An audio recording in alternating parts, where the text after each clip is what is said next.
प्रधानमंत्री नरेंद्र मोदींच्या नेतृत्वाखाला देश उदरगतीचे वाटेर नेटान पावलां मारपाक लागला। मोदीच्या नेतृत्वाखाला 2014 सावन नवीन भारत निर्मितीच्या दिकेन देशाची वाटचाल सुरू आशिल्ल्याचे केंद्रीय गृहमंत्री अमित शाहान सांगले।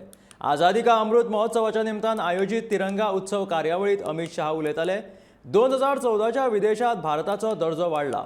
संवसारभरात निर्माण जाल्ले खंयच्याय समस्यांचेर प्रधानमंत्री नरेंद्र मोदी जो मेरेन आपले विचार मांडिनात तो मेरेन जगातले हेर देश तांचे आपले विचार ठरयनात अशें शाहांचे म्हणणे आसा।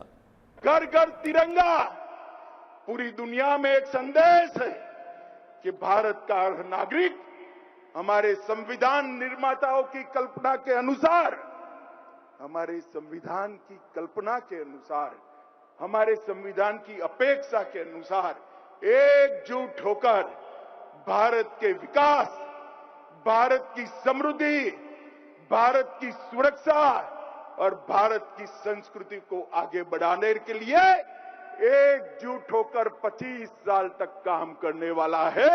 इसका परिचायक ये घर घर तिरंगा का। आज पूरा दुनिया भारत को और भारत के राष्ट्र ध्वज को सम्मान के साथ देख रहा है।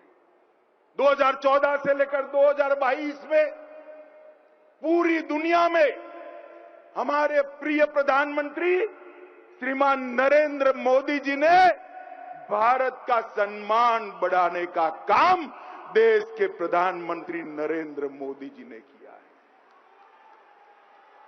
आज दुनिया में कोई भी समस्या हो, जब तक भारत के प्रधानमंत्री मोदी जी का बयान नहीं आता, दुनिया कभी भी समस्या पर अपना विचार तय नहीं करती है।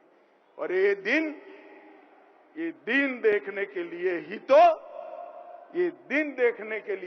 तो लाखों लोगों ने अपना बलिदान दिया था।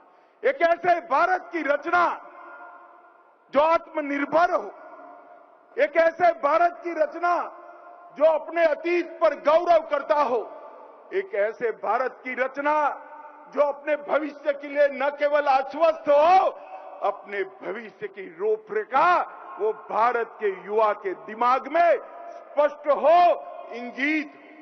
ऐसे भारत की रचना, नए भारत की रचना मोदी जी के सामने हो रही है, मोदी जी के नेतृत्व में हो रही है, मोदी जी की कल्पना के अनुसार हो रही है। और मित्रों, मोदी जी ने यहां पर एक कार्यक्रम दिया है, हर घर तिरंगा का कार्यक्रम।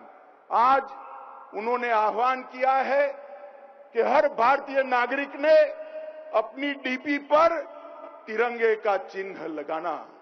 अपना चेहरा चमकाने के तो बहुत सारे दिन है मित्रों।